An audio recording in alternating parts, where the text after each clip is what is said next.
Codependency is what has made me sabotage everything and always fuck things up for me. Codependency is an addiction. It's an addiction to other people, to needing other people. It comes from like not having enough support.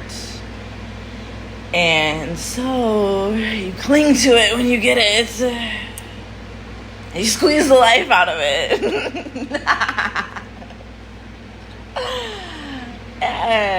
It's very annoying and harmful for the people around you. And this term codependency came about as a way to describe the partners and loved ones of alcoholics who were actually having to go through their own program right along with their loved ones within Alcoholics Anonymous, because they were actually addicted to taking care of their loved one. And so if their loved one didn't have an addiction anymore, they didn't have a job. This is where somebody is so afraid to live their own life and focus on themselves that they can't deal if they don't have somebody to focus on and somebody to take care of. And if that is taken away from them, they get very irate or upset, lose their whole mind. But it comes from early childhood conditioning of having to care for your parents or care for other people at a very young age, where your whole body and your whole nervous system and your energy system is conditioned to, like, if I want to be safe, if I want to have love, if I want to exist, I need to care for other people. Like, I need to have a purpose. I need to have a reason. Never really having the focus be on you, like not being talked to enough or listened to enough. It's very uncomfortable to then actually focus on your own self. It's literally an addiction. You will literally go through withdrawals when you stop doing it. You might throw up, like you're purging this toxins of unworthiness and self-abandonment from inside of yourself.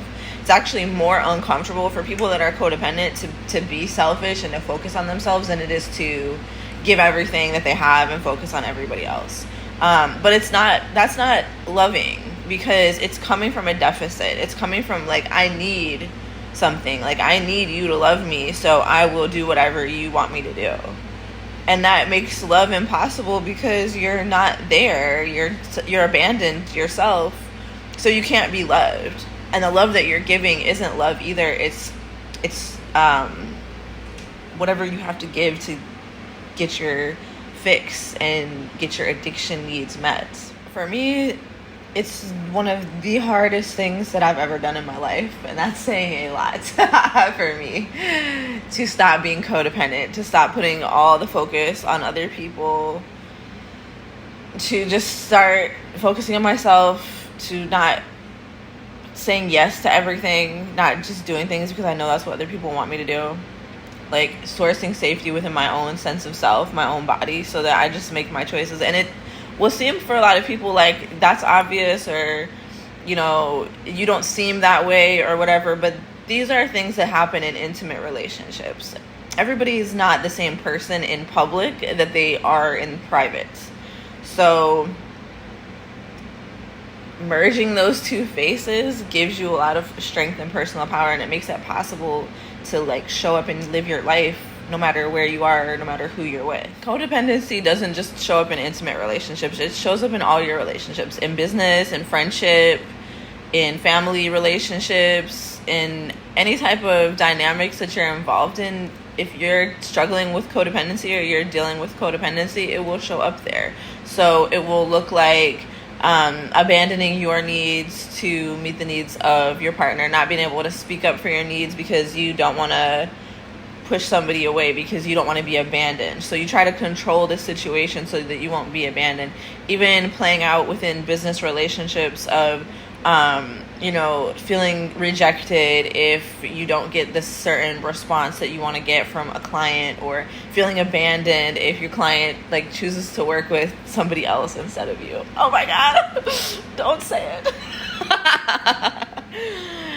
Even something as simple as if you're doing a live stream and there's people in the live stream room, and then all of a sudden one person leaves and you feel that tinge of abandonment. Where did they go? Are you coming back? These things go straight to childhood, straight to being a baby, as early as birth, even within the womb. Like, anytime that you felt abandoned or you wondered where was your parents or where were they at, were they coming back, we remember these things and our bodies holds the memory. This is why we do energy work, so we can release these things and we can feel at peace. And this is an inside job. Nobody can do it for you but you. This is why I teach energy healing as opposed to offering it. Although I do offer it in some ways sometimes, but that's not my main focus, because I want the people that I work with to be empowered to do these things for themselves. I focus on teaching these skills so that then you have them and you don't need me for them. And this is empowerment. It's not I empower you, it's you empower yourself to learn these skills and collect these tools so that you have them, so that you can use them. And these are a lot of lessons that I've learned over years of doing this work, how to do it better in a way that is more empowering to the sovereign individual and less reliant upon them needing me. That is a major pitfall. It will actually keep you from growing, because there's only one of you and there's only so much you can give. So if you need to be needed, you're not going to be able to grow past those few people that you can actually do that for one-on-one. When it comes to scaling and expanding your business, you have to have systems in place that allow you to do that. These are things that we're going to be working on in the mothership. That's my 13-month matrilineal coded coaching container, specifically for healing codependency, for advancing your financial sovereignty, for advancing your spiritual prowess and your powers and your gifts, and letting you be really firmly anchored in using them and applying them in your business and in your life. It's a 13-month container.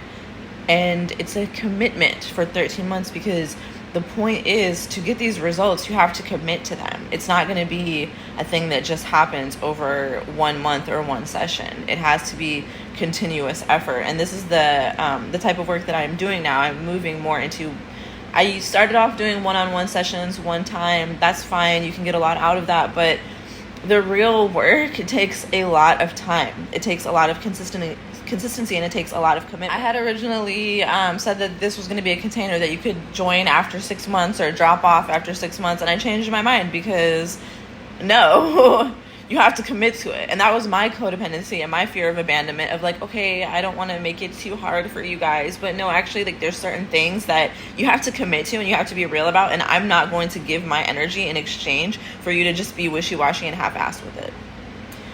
I have so much to share with you, so much to teach you, so many lessons that I've learned from directly applying them to myself, my lessons from the field, actually doing this work for a lot of people, showing up in a very big way, in a visible way, taking those L's in public, taking those hits and getting up and doing it again, and getting up and doing it again, and getting up and doing it again, because I'm not stopping.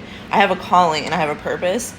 I'm committed to it, and I love it. I had also originally said that this part of the payment for this program was going to be a percentage of your cash earned, and I did that because it pays respect to the level of energy that I pour into you when I work with you, and how much that increases your financial sovereignty and increases the opportunities. Even me just sharing your page on my page gets you so many followers. There's people that follow me that want to know what I do. They want to know who I know. They want access to my network. These things are valuable. So this is also one of the things that we're going to be working on in the mothership, is monetizing your social network, because it's not just for you to just give it up.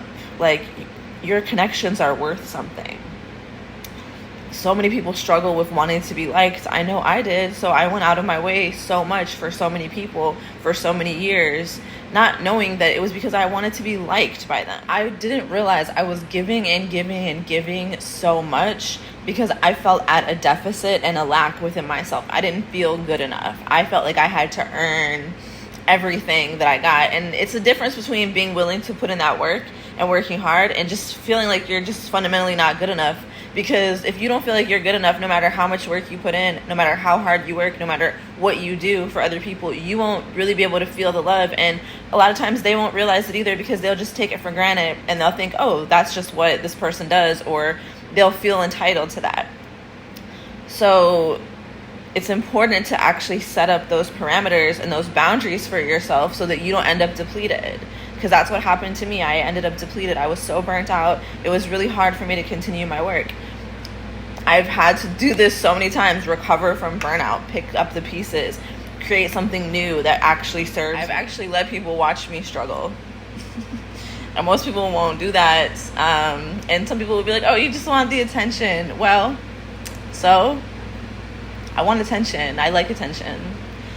That's why I show up and you see my face up in here. It's easy for me to do this. Everybody doesn't have to do the same thing. Like you may not want to get up on here and talk your shit and show your life and let people into your world like that. But you still have a right to explore what that self-expression in your business looks like for you and in your life.